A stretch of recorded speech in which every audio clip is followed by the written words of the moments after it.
મિત્રો, વાત આજે આપણે કરી રહ્યા છીએ દેવગુરુ બૃહસ્પતિની અને એકાદશીના વ્રતની. દર્શક મિત્રો, એવું કહેવાય છે કે વર્ષની અંદર 24 એકાદશી આવતી હોય છે. આ 24 એકાદશીનું વિશેષ મહત્વ છે અને આ 24 એકાદશી આપણા જીવનની અંદર બેટર રિઝલ્ટ આપે. આયુર્વેદ શાસ્ત્ર મુજબ 15 દિવસમાં એકવાર આપણે ઉપવાસ કરીએ છીએ તો એનાથી આપણા બોડીની અંદર, આપણા શરીરની અંદર જે વિષ જમા થાય છે, વિષ નષ્ટ થાય ને એના લીધે આપણું આરોગ્ય સારું રહે છે. એટલે કહેવાય પહેલું સુખ તે જાતે નરિયા. અને એ જ રીતે ચંદ્રમાનો સંબંધ એકાદશી સાથે રહેલો છે. ભગવાન વિષ્ણુ એકાદશીના અધિષ્ઠાતા દેવ છે ને એટલા માટે દર્શક મિત્રો દેવગુરુ બૃહસ્પતિ આપણા જીવનની અંદર એવું કહેવાય કે વિશેષ માત્રામાં લાભ આપી શકે એના માટે એકાદશીનું વ્રત ઉત્તમ છે. પરમ દિવસે દર્શક મિત્રો દેવશયની એકાદશી બની રહી છે, એટલે કે ચાતુર્માસનો પ્રારંભ થઈ જશે.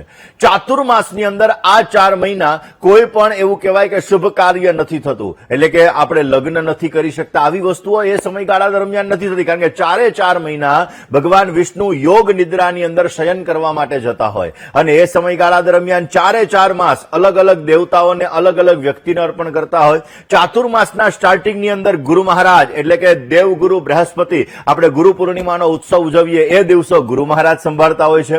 અને ત્યારબાદ શ્રાવણ માસનો પ્રારંભ થાય એટલે ભગવાન શંકર, ભગવાન ભોળાનાથ આખા મહિના દરમિયાન આ પૃથ્વીની રક્ષા કરે છે.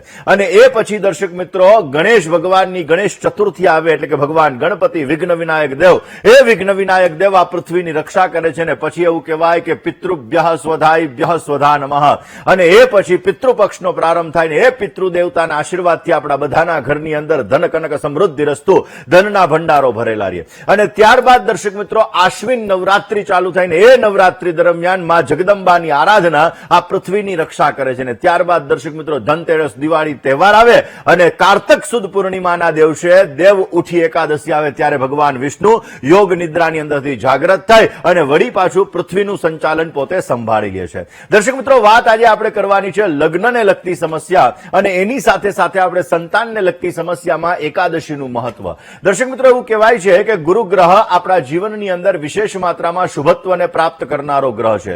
વૈદિક જ્યોતિષની અંદર જોવા જઈએ તો દેવગુરુ બૃહસ્પતિ એ દરેક પ્રકારના કાર્યોને સિદ્ધ કરી શકે છે, કારણ કે સૌથી મોટામાં મોટો ગ્રહ જો કોઈને માનવામાં આવ્યા હોય તો એ છે ગુરુ મહારાજ. દર્શક મિત્રો, એકાદશી એટલે ભગવાન વિષ્ણુની સાક્ષાત તિથિ. એકાદશી એટલે ભગવાન વિષ્ણુની અનન્ય પૂજા કરવા માટેનું, અનન્ય ફળ મેળવવા માટેનું ઉત્તમ વ્રત. અને એકાદશીના દિવસે કરેલું વ્રત આપણા જીવનની અંદર દરેક પ્રકારના કાર્યોને સિદ્ધ કરે છે. અને ભગવાન વિષ્ણુની અનન્ય કૃપાથી, કે જે ભગવાન વિષ્ણુ પાલન પોષણ કરનાર દેવ છે, એ ભગવાન વિષ્ણુની આરાધના કરવાથી આપણી મનોકામનાઓ પૂર્ણ થાય છે. તો દર્શક મિત્રો, પરમ દિવસે જ્યારે દેવશયની એકાદશી બની રહી છે તો આપણે ગુરુગ્રહને મજબૂત કરવા માટે કયા ઉપાયો તે દિવસે કરવાના છે, આજે આપણે કયા ઉપાયો ગુરુગ્રહને મજબૂત કરવા માટે કરી શકીશું, આ વિષય ઉપર આપણે ચર્ચા કરવાની છે.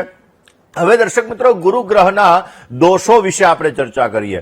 જે લોકોને લગ્નમાં વિલંબ થતો હોય, લગ્નની વાતો 90-99% આવીને અટકી જતી હોય, લગ્નમાં વિલંબ થતો હોય, સંતાન સુખની અંદર બાધા થતી હોય, તમારા ભાગ્યની અંદર રૂકાવટ આવતી હોય, તો આ બધી વસ્તુઓના સમાધાન માટે દેવ ઉઠી એકાદશી, દેવશયની એકાદશી અથવા કોઈ પણ એકાદશીનું વ્રત તમે કરી શકો. ગુરુગ્રહ જો તમારો મજબૂત થશે તો અવશ્ય તમે તમારા જીવનની અંદર પોઝિટિવ રિઝલ્ટ મેળવી શકો છો. દર્શક મિત્રો, ગુરુ ગ્રહ એનું આપણા જીવનની અંદર વિશેષ માત્રામાં મહત્વ છે, કારણ કે ગુરુ જ્યોતિષ શાસ્ત્રની અંદર ગુરુ મહારાજને ભાગ્યના કારક ગ્રહ કીધા, ગુરુ મહારાજને ધર્મના કારક ગ્રહ કીધા, ગુરુ મહારાજને લગ્ન જીવનના કારક ગ્રહ કીધા. ગુરુ મહારાજ એવું કહી શકાય કે સ્ત્રીઓમાં જો ગુરુ બલવાન હોય તો એ પતિનો કારક છે. અને એટલા માટે જે સ્ત્રીનો ગુરુ બલવાન હશે એનું દાંપત્ય જીવન સારું ચાલશે, જે સ્ત્રીનો ગુરુ બલવાન હશે એને સંતાન સુખ સારું મળશે. અને તમારી કુંડલીની અંદર ગુરુ મહારાજ જો સારા છે તો આર્થિક સમૃદ્ધિ,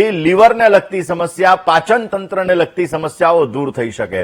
દર્શક મિત્રો, ગુરુ જ્ઞાનનો કારક છે, ગુરુ ગ્રહણ શક્તિનો કારક છે ને એટલા માટે જેના જીવનની અંદર ગુરુગ્રહ મજબૂત થાય આવા લોકોની જ્ઞાન શક્તિ સારી રહે, આવા લોકોની ગ્રહણ શક્તિ સારી રહે. નથી કહેતા ઘણા લોકો કે આ છોકરો તો આખું વરસ વાંચતો નથી, આખું વરસ રમવાની અંદર ને એમ કાઢે, પણ જ્યારે પરીક્ષાનો ટાઈમ આવે ત્યારે એન્ડ મોમેન્ટ ઉપર વાંચે અને ભગવાનની દયાથી પાસ થઈ જાય. એ છે ગ્રહણ શક્તિ.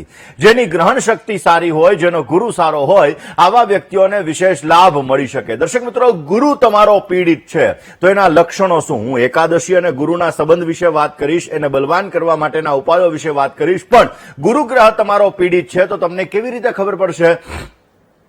લગ્ન જીવનની અંદર તમારે અડચણો આવી રહી છે, દાંપત્ય જીવનની અંદર તમારે વૈચારિક મતભેદો સર્જાઈ રહ્યા છે, જીવનસાથી મળવામાં તકલીફ થઈ રહી છે, બહેનોને દાંપત્ય જીવનની અંદર સમસ્યાઓનું સર્જન થઈ રહ્યું છે, લગ્ન થવા માટે વારંવાર વાતો આવે અને એન્ડ મુમેન્ટ ઉપર અટકી જાય તો પણ સમજી લેવાનું કે ગુરુગ્રહ તમારો નબળો છે અને એના લીધે તમારા જીવનની અંદર સમસ્યાઓનું સર્જન થઈ રહ્યું છે.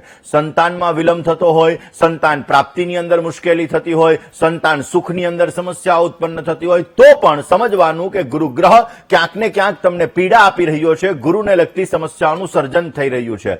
ભાગ્યમ ફલતિ સર્વત્રમ.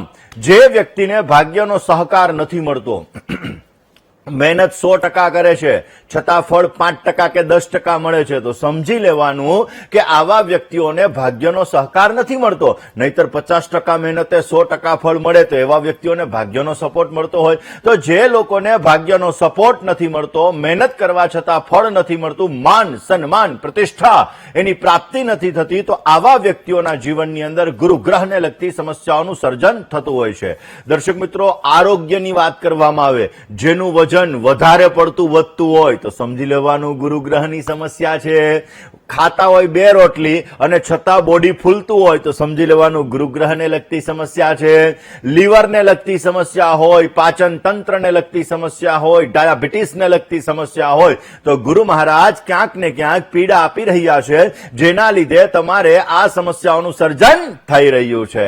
તો દર્શક મિત્રો, ખાસ એના ઉપાયો કયા કરવા? કારણ કે એકાદશી ને ગુરુના સંબંધ વિશે વાત કરવી છે ને, કારણ કે હવે તો દેવશયની એકાદશી આવે છે, મોટી એકાદશી, અને આ એકાદશીના વ્રતથી કેવી રીતે તમે તમારા ગુરુગ્રહને બલવાન કરી શકો, કેવી રીતે તમે તમારા જીવનની સમસ્યાઓને દૂર કરી શકો. દર્શક મિત્રો, એકાદશી એ કરવાથી કેવી રીતે તમારો ગુરુગ્રહ મજબૂત થઈ શકે? જ્યોતિષ શાસ્ત્રની અંદર દરેક ગ્રહ માટે એક અધિષ્ઠાતા દેવ કીધેલા છે. એવું કહેવાય છે દરેક ગ્રહ, તમે કોઈ પણ ગ્રહ લેશો તો એક ગ્રહના અધિષ્ઠાતા દેવ છે, અને એ અધિષ્ઠાતા દેવ, એના આરાધ્ય દેવ, એની પૂજા કરવામાં આવે તો એ ગ્રહ મજબૂત થાય છે. એવી રીતે દેવગુરુ બૃહસ્પતિ એના અધિષ્ઠાતા દેવ છે ભગવાન હરિ, એટલે કે ભગવાન વિષ્ણુ.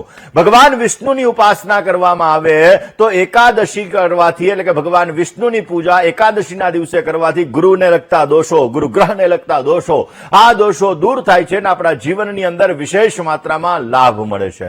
પોઝિટિવ એનર્જી ક્રિએટ થાય છે. એવું કહેવાય છે કે એકાદશીનું જયારે આપણે વ્રત કરીએ છીએ ત્યારે સાત્વિક ઉર્જા અને એના જે સ્પંદનો હોય છે, ગુરુ સાત્વિક ગ્રહ છે, અને એટલા માટે દર્શક મિત્રો, એકાદશીનું વ્રત કરવાથી મન, કાયા, વચન વગેરેથી આપણે સાત્વિક થઈએ છીએ, અને એના લીધે આપણા જીવનની અંદર નકારાત્મક એનર્જી, નેગેટિવ એનર્જી દૂર થાય છે, પોઝિટિવ વાઇબ્રેશન ક્રિએટ થાય છે, અને આપણા જીવનમાં વિશેષ માત્રામાં આપણને લાભ મળી શકે છે.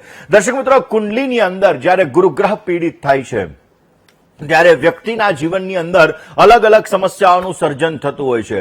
પૂર્વજન્મ અને આ જન્મ, આ બંનેની અંદર જ્યારે કર્મની અંદર આપણે સમસ્યાઓનું સર્જન થાય ત્યારે એવું કહી શકાય કે આપણા જીવનની અંદર સમસ્યાઓ ઉત્પન્ન થતી હોય છે. ને એટલા માટે દર્શક મિત્રો, ખાસ કરીને જ્યારે આપણે એકાદશીનું વ્રત કરીએ છીએ અને એકાદશીના દિવસે ભગવાન શિવની અને ભગવાન વિષ્ણુની આપણે પૂજા કરીએ છીએ તો વિશેષ માત્રામાં આપણને સારો લાભ મળી શકે છે. દર્શક મિત્રો, કુંડલીની અંદર, લગ્નની અંદર સમસ્યા આવતી હોય, દાંપત્ય જીવનની અંદર સમસ્યા આવતી હોય તો આપણા જીવનની અંદર જો આપણે ભગવાન વિષ્ણુની ઉપાસના કરીએ અને એકાદશીનું વ્રત કરીએ તો આપણને સારો લાભ મળી શકે છે. કારણ કે દર્શક મિત્રો, સ્ત્રીઓ એટલે કે બહેનો માટે લગ્ન માટેનો કોઈ કારક ગ્રહ હોય તો એ છે ગુરુ મહારાજ, અને આ ગુરુ જ્યારે નબળો હોય ત્યારે તમે એકાદશીનું વ્રત કરો છો, એકાદશીના દિવસે તમે માતા લક્ષ્મી અને ભગવાન વિષ્ણુની તમે પૂજા કરો છો, એકાદશીના દિવસે ભગવાન વિષ્ણુને તમે ચંદન અર્પણ કરો છો, પીળા કલરના ફૂલ અર્પણ કરો છો અને ચંદન હળદરનું તિલક પછી તમે તમારા કપાળ ઉપર લગાવો છો તો એ ભગવાન વિષ્ણુની કૃપાથી તમને લગ્નનું સુખ મળે છે, દાંપત્ય જીવનની સમસ્યા દૂર થાય છે અને એ એકાદશીનું વ્રત કરવાથી તમારા કાર્યો અવશ્ય સિદ્ધ થતા જણાય છે. આમ તો દર્શક મિત્રો એવું કહેવાય છે કે કાત્યાયની મંત્ર લગ્ન માટે ઉત્તમ છે. કાત્યાયની મહામાયે મહાયોગિન્યધીશ્વરી નંદ ગોપ સુતમ દેહી પતિમ મે કુરુતે નમઃ. આ મંત્રનો જપ જે બહેનોના લગ્ન નથી થતા, લગ્નમાં બાધા આવી રહી છે, એ જો કાત્યાયની મંત્રનો જપ કરે તો પણ લગ્નની બાધાઓ દૂર થાય છે. પણ કાત્યાયની મંત્રના જપની સાથે ઓમ નમો ભગવતે વાસુદેવાય આ મંત્રનો જપ કરવામાં આવે. એકાદશીનું વ્રત કરીને 108 વખત કાત્યાયની મંત્ર અને ઓમ નમો ભગવતે વાસુદેવાય આ મંત્રના વિશેષ જપ કરવામાં આવે તો અવશ્ય તમને સારો લાભ મળી શકે છે. વાત દર્શક મિત્રો સંતાન સુખની કરવી છે કે એકાદશીના વ્રતનો ગુરુગ્રહ અને સંતાન સુખ સાથેનો શું છે સંબંધ, આ વિશે આપણે ચર્ચા કરીએ.